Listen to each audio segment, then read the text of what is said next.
Hello, everybody. It is great to be with you.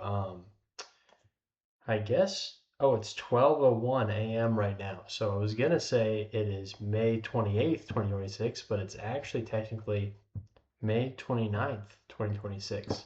And we are on Leviticus chapter 14, cleansing from defiling skin diseases. So in the last chapter, and also cleansing from defiling molds. So in the last chapter, we talked about what comprises a defiling skin disease and also what comprises a defiling mold. And today we learn how to be cleansed from those two things. Um, just a little, update about today. I read Hebrews chapter 11 for the first time in my life, and it is now my favorite chapter in the entire Bible. I absolutely love it, and I might make a whole separate video out of order just talking about it. But let's get into our reading for today. Leviticus chapter 14. The Lord said to Moses, "These are the regulations for any diseased person at the time of their ceremonial cleansing. When they are brought to the priest is to go outside the camp and examine them.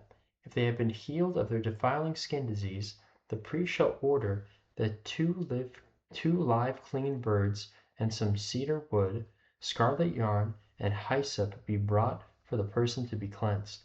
Then the priest shall order that one of the birds be killed over fresh water in a clay pot. He is then to take the live bird and dip it, together with the cedar wood, the scarlet yarn, the hyssop, into the blood of the bird that was killed over the fresh water. 7 times he shall sprinkle the one to be cleansed of the defiling disease, and then pronounce them clean. After that he is to release the live bird in the open fields. The person to be cleansed must wash their clothes, shave off all their hair, and bathe with water. Then they will be ceremonially clean. After this they must come into the camp, but they must stay outside their tent for 7 days. On the 7th day they must shave off all their hair. They must shave their head, their beard, their eyebrows, and the rest of their hair. They must wash their clothes and bathe themselves with water, and they must be clean. On the 8th day they must bring 2 male lambs and 1 ewe lamb, a year old, each without defect, along with 3/10 of an ephah of the finest flour mixed with olive oil for a grain offering, and 1 log of oil. The priest who pronounces them clean shall present both the one to be cleansed and their offerings before the Lord at the entrance to the tent of meeting. Then the priest is to take one of the male lambs and offer it as a guilt offering, along with a log of oil.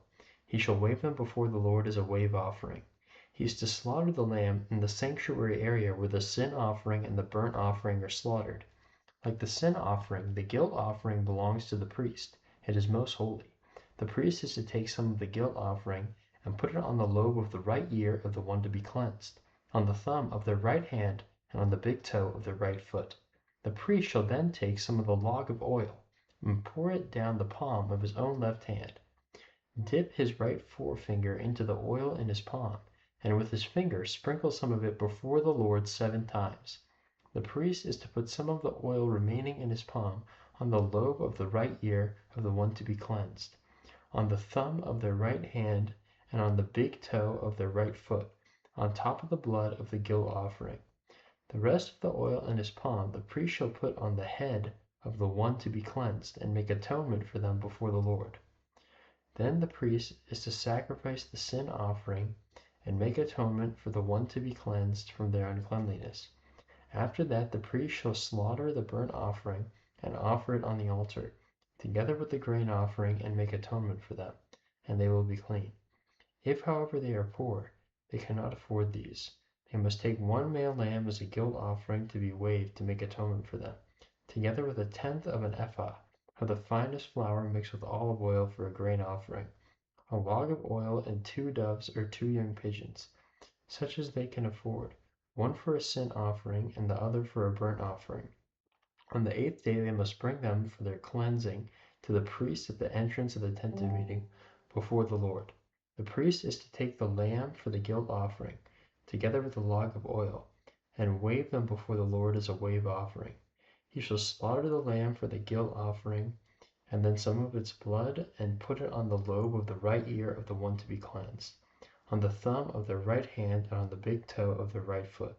The priest is to pour some of the oil into the palm of his own left hand, and with his right forefinger sprinkle some of the oil from his palm 7 times before the Lord.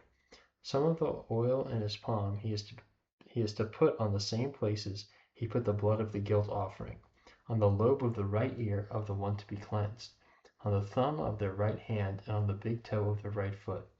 The rest of the oil in his palm the priest shall put on the head of one to be cleansed, to make atonement for them before the Lord. Then he shall sacrifice the doves or the young pigeons, such as the person can afford, one as a sin offering and the other as a burnt offering, together with the grain offering. In this way the priest shall make atonement before the Lord on behalf of the one to be cleansed. These are the regulations for anyone who has a defiling skin disease and who cannot afford the regular offerings for their cleansing. Cleansing from defiling molds. The Lord said to Moses and Aaron, "When you enter the land of Canaan, which I am giving you as your possession, and I put a spreading mold in the house in that land, the owner of the house must go and tell the priest, I have seen something that looks like a defiling mold in my house.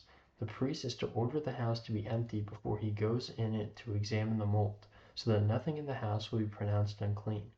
After this, the priest is to go in and inspect the house. He is to examine the mold on the walls. If it has greenish or reddish depressions that appear to be deeper than the surface of the wall, the priest shall go out of the doorway of the house and close it up for 7 days.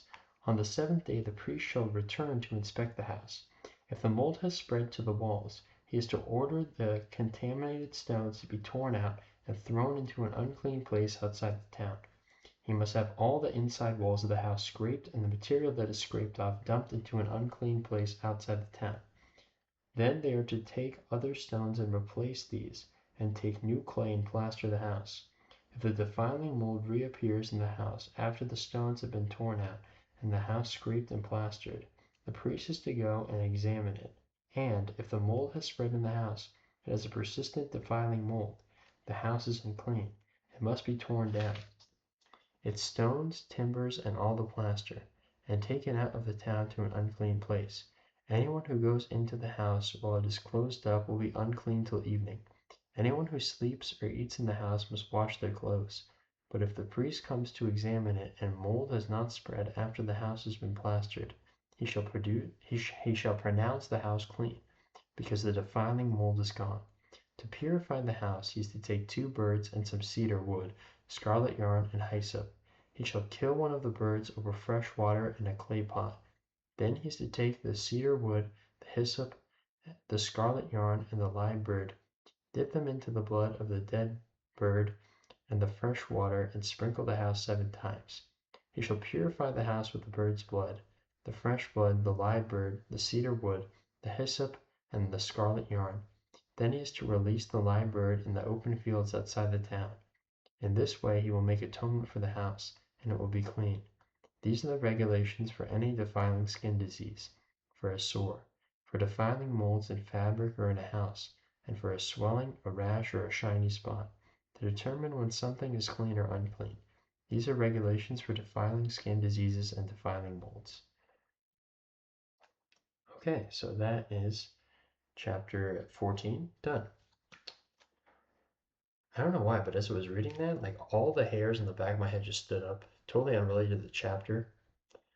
I think what happened is the camera flashed, and in my head, I thought someone was like sitting in that chair, but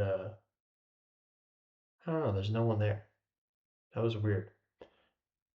Anyway, that's chapter 15, and I will probably do a another video on Hebrews 11 and some other stuff.